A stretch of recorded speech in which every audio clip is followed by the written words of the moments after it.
ما تبعتش في بعض الأحيان تكون بيان، تكون مليح، ما خاصك والو، في راحة نفسية، حتى تغزو عليك في لمح البصر تغزو عليك واحد الفكرة تاع خوف مثلا، تاع نوبة هلع، تاع اكتئاب، تاع قلق إلى آخره. فهل فعلا أنه وحدها جات هذيك المشاعر جات وحدها؟ في أغلب أو مع أغلب الناس يبدو أن هذه المشاعر تبدو وكأنها جات وحدها، يعني من دون سابق إنذار. هل فعلا هذا الأمر كاين؟ هذا هو لب ومصدر الحالات النفسية اللي رانا نتقلقوا فيها في حياتنا أو رانا نضروا فيها في حياتنا. فهذه المشاعر ما تجيش وحدها، هي أصلا مستوكية. راه صاري لك أحداث ومواقف قديمة اللي كانت عندها نفس هذا التردد تاع هذا الشعور اللي راك تشعر به الآن.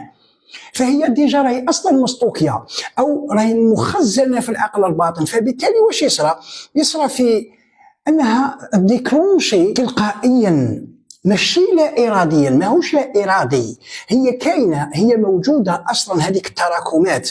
فتعاود نفس الفكره، تعاود يعني تتبان او تظهر في حياتك تلقائيا. علاش؟ لانها مستوكيه اصلا.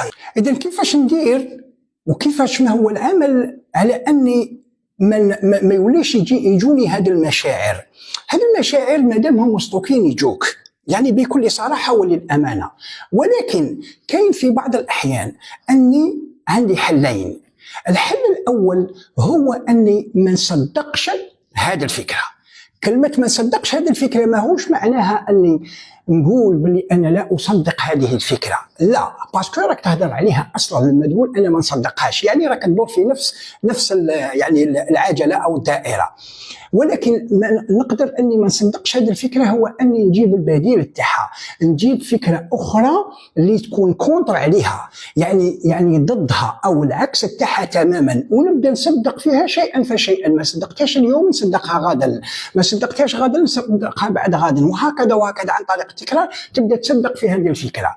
الحل الثاني هو أن نحي أو ننزع هذا التراكمات القديمة، حتى ولو كانت منذ نعومة الأظافر. وهذا هو الشيء اللي نخدموا به في البرنامج تاعنا، واللي دائما يعني نعنوا عليه في الصفحات تاعنا، يعني سواء حضوري هنا في المكتب ولا عن طريق الواتساب. إذا بداية إلا ما كنتش قادر أنك تحضر عنا في المكتب، ما كنتش قادر أنك تدير برنامج معنا وجلسات في الواتساب أو عن طريق الواتساب أو عن طريق يعني المباشر بصفة عامة، ابدأ أنك تصدق